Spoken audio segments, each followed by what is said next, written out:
आप सबको गोपाल लाल जी का नमन। देखिए, हमारे आध्यात्मिक गुरु सद श्री अद्वैताचार्य जी महाराज और कौलाचारी बाबा सुरेशानंद जी, ये हमारे तंत्र की इन्होंने बहुत सारी क्रियाएं हमें सिखाई। ये काली मंदिर अब सब जानते होंगे, हरिद्वार में चंडी घाट पे बड़ा प्रसिद्ध मंदिर है, सिद्ध पीठ है ये वाली।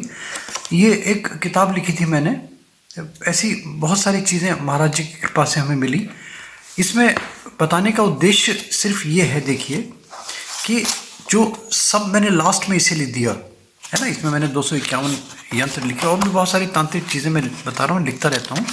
मगर जो चीज़ मिली महाराज जी की कृपा से वो था महायंत्र और महामंत्र ही कहूँगा इसको मैं, इसीलिए मैंने इसको ये नाम दिया। यंत्र और मंत्र नहीं कहा मैंने, इसको मैंने कहा महायंत्र और महामंत्र। देखिए, ये बड़ा सरल सा, कोई भी व्यक्ति सरलता से इसको बना सकता है। पेपर पे बना ले या भोजपत्र पे बना ले या मेटेलिक किसी शीट पे बना ले। मगर मेटेलिक शीट पे अगर बनाते हैं तो फिर वो एनग्रेव नहीं होना चाहिए, एम्बॉस्ड होना चाहिए, यानी कि अक्षर जो हैं वो उभरे हुए हों। ये सरल सा है, बना लें इसको और बना के अपने पूजा में, अपने जेब में, वैलेट में रखें परमानेंट, है ना। अपने इस पर पूजा करें ना करें, अपने में स्वयं सिद्ध है। इसमें किसी की चीज़ की प्राण प्रतिष्ठा की ज़रूरत नहीं है ना। ये कवच भी है, ये आपका इच्छा पूर्ति का भी यंत्र हो, इसको कुछ भी कहें आप, है ना। मैं नाम नहीं दूंगा, बस एक ये कहूँगा कि एक यूनिक चीज़ महामंत्र और महायंत्र। देखिए, पढ़ के सुना देता हूँ। इसमें आप देख भी सकते हैं, बहुत कुछ इसमें ऐसी चीज़ नहीं है, मगर पढ़ेंगे तो थोड़ी सी लोगों को इसमें थोड़ा सा एक टेम्पटेशन होगा देख के कि क्या चीज़ क्या है ये। देखिए, स्वस्तिक, ओम और राम, ये तीन ऐसे चीज़ें हैं जो अपने में स्वयं सिद्ध हैं। ये महायंत्र हैं। श्रीमद् भगवत गीता में लिखा है, ओम एक ब्रह्म अक्षर है जो इसका जाप करता हुआ तथा नाम का स्मरण करता हुआ देह त्याग करता है, वो परम गति को प्राप्त होता है। मृत्युकालीन स्थिति में जो इसका जाप करता हुआ तथा नाम का स्मरण करता हुआ देह त्याग करता है, वो परम गति को प्राप्त होता है। मृत्युकालीन स्थिति में मुमूर्ष पवित्र न रह सकेगा। ये ध्यान में रखकर शास्त्रों ने सर्वसाधारण के कल्याणार्थ ओंकार के समान फलदायक किंतु अधिकार विशेष बंधन से सर्वथा निर्मुक्त राम नाम को अधिक महत्व दिया।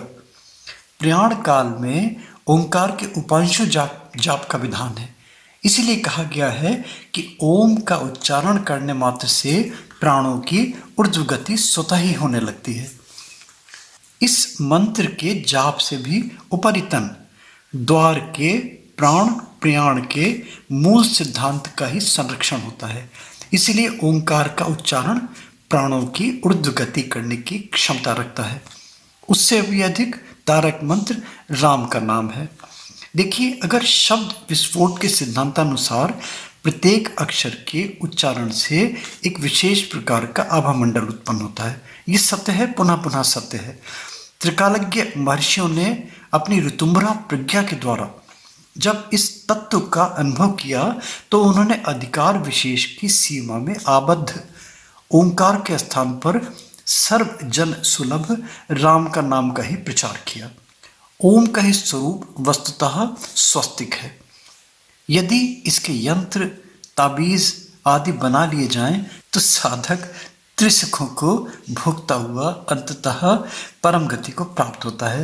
देखिए, नाम विस्तृत वर्णन और इन सब चीज़ों का मैंने अपनी किताबों में, अपने साहित्य में, मंत्र जप के रहस्य दूर करने दुर्भाग्य, ये देखिए मान के चलिए कि ये कोई मैं प्रचार नहीं कर रहा, मैं कोई दुकानदारी नहीं कर रहा।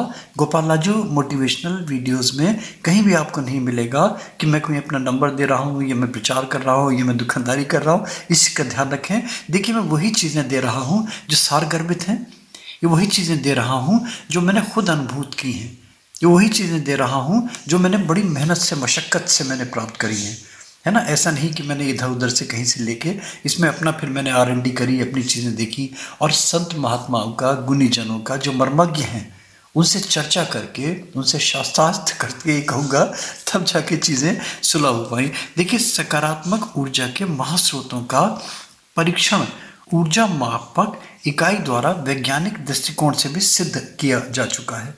पाठक अपने बुद्धि और अपने विवेक से स्वयं चुने और फिर व्यवहार में लाएं। देखिए, तदनुसार जीवन को सार्थक बनाया जा सकता है। देखिए, ये मैं दिखा भी देता हूँ आपको, ये भी मैंने कहीं से लिया है कि जो ये यूनिट है बोविस एक मेजरिंग की ऑरा पैटर्न की, तो जो इन्होंने दिखाया, देखिए चीनी कछुए में दिखाया जो फेंगशू का आइटम है ना, हर चीज़ को कंपेयर किया उन्होंने, कई सारी चीज़ों को। तो मैंने 5 चीज़ें ली। देखिए, जो बड़ी चर्चित हैं, चीनी कछुआ चर्चित है जो फेंगशू या वास्तु दोष निवारण के लिए यूज़ करते हैं। इसका जो स्ट्रेंथ देखी गई वो देखी गई 100 बोविस। लाफिंग बुद्धा की जो देखी गई, ये देखी गई 500 बोविस। जो ओंकार प्रतीक है अथवा अन्य सिद्ध यंत्र हैं, कोई भी XYZ, कोई भी, वो 70,000 बोविस। स्वस्तिक में देखा गया, स्वस्तिक मात्र में 1,00,000 बोविस। और राम नाम में देखा गया, जो इसकी स्ट्रेंथ नापी गई वो नापी गई 10 लाख बोविस। तो आप समझ सकते हैं कि राम नाम का कितना प्रताप है। इसीलिए मैंने दिया है और इसीलिए मेरे देने का उद्देश्य कि सब राममय हो। और देखिए, बस एक छोटी सी निवेदन, रिक्वेस्ट, अगर अच्छा लगता है तो लाइक करें, सब्सक्राइब करें, फॉरवर्ड करें। एक नोटिफिकेशन बेल आता है छोटा सा, इसमें प्लीज़ ज़रूर क्लिक कर दें, इससे आपको हमारे रेगुलर अपडेट्स मिलने लगेंगे। देखिए, मैं वास्तव में मैं खुद अपने आप को अचंभित होता हूँ कि मैंने कहाँ से, किस प्रेरणा से मैं लिखता था, क्या करता था, कैसे मिलता था, और सबसे बड़ी चीज़ कैसे लिख गया। तो देखिए, गुरुजनों का प्रताप होता है ये, इस चीज़ को डिनाई नहीं किया जा सकता।